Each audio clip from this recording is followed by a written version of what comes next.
Thank you for watching, commenting, and asking questions. Here are some of your most frequently asked questions, and I'm pleased to be joined by Dr. Russell Osgathorpe, doTERRA's Chief Medical Officer and a board-certified pediatric infectious diseases specialist. Dr. O, thank you for being here. Good to be here. So, first question, if we are able to flatten the curve in the next few weeks, and then everyone starts getting together again, won't that just set us up for another huge spike in cases? And the sub-part of that is, if we're all going to get it anyway, why not get it now and get it over with? Okay. I'll try and answer this question the best I can. First question is, if we're able to flatten the curve and then we relax our public health measures, won't we see viral outbreak again? And my answer to that question is I personally believe that that will be the case. I believe that with this virus, much like other respiratory viruses, we're going to see a significant percentage of the population catch the virus, get over the virus, and then we respond in a public health way, socially distancing and physically distancing ourselves from everyone else. And we see the curve flatten and we feel like we're getting better, and then we relax all of those things. And then the virus will likely start circulating again because it never truly went away out of the population. Right. It's just circulating at lower level. So I believe that what the next year will likely look like is multiple isolated, for lack of a better term, outbreaks of illness within certain countries or states or areas of the world. And they will come and go over time because of a number of different factors. What we're doing with schools, what we're doing with churches, social distancing, isolating people one from another, will all play into a role, as well as what percentage of the population has contacted the virus and gotten over it. So what percentage of the population is now immune? Because the more of us that get immune, the harder it is to spread. And so what we should see is a big spike of illness and then subsequent smaller spikes of illness as time goes on until most of us have seen this infection and it stops circulating, which might take a year or more.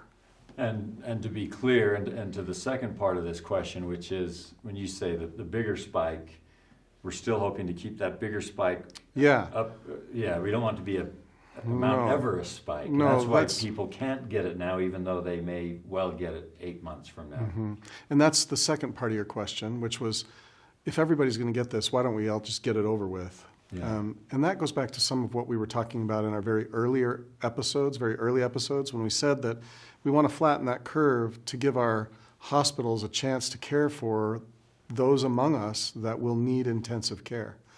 If we all got it, if we all just stopped socially distancing, if we all just got together and went on as life as usual, we would see tremendous burden hit our hospitals. And people would die that would otherwise not die if ventilators and ICU beds were available. Yeah. So the reason why we're doing this is we want to spread it out over time. The next question is, if smoking and vaping are making us more susceptible and vulnerable to respiratory diseases, not my words, but the questioner, why aren't we talking more about the need to stop smoking and vaping? Okay. In the medical community, we've done as good a job as we can over the last 20 years at trying to educate all of our countries about the harmful effects of smoking. Vaping is a little bit newer, but we have come out strongly against that as well.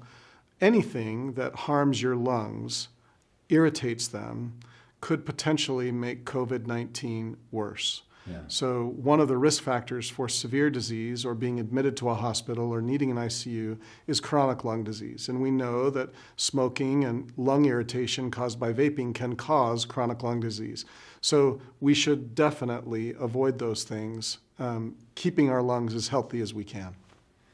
And if someone tests positive for COVID-19, what is the likelihood that she will need inpatient care, need to be hospitalized? Okay, so from a database perspective, if you look at the Wuhan outbreak, what happened, this is where some of the data comes from about age.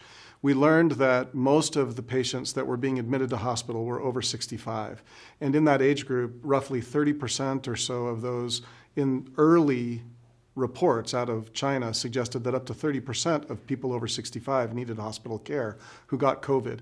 But we really don't know the true denominator, right? And we're seeing a little initial evolution of that in Italy and now Spain and even the United States. We are. We're learning more and more and more as the outbreak in specific countries goes on, and we get better and better clarity around these types of questions. But in effect, what I would say is that if you were 85 years old with chronic lung disease and diabetes, you are at very increased risk if you were to catch COVID of needing hospital care. To put a number on that, I think we would say like a third of those sorts of people would need care, and many of those would go on to need ICU-based care.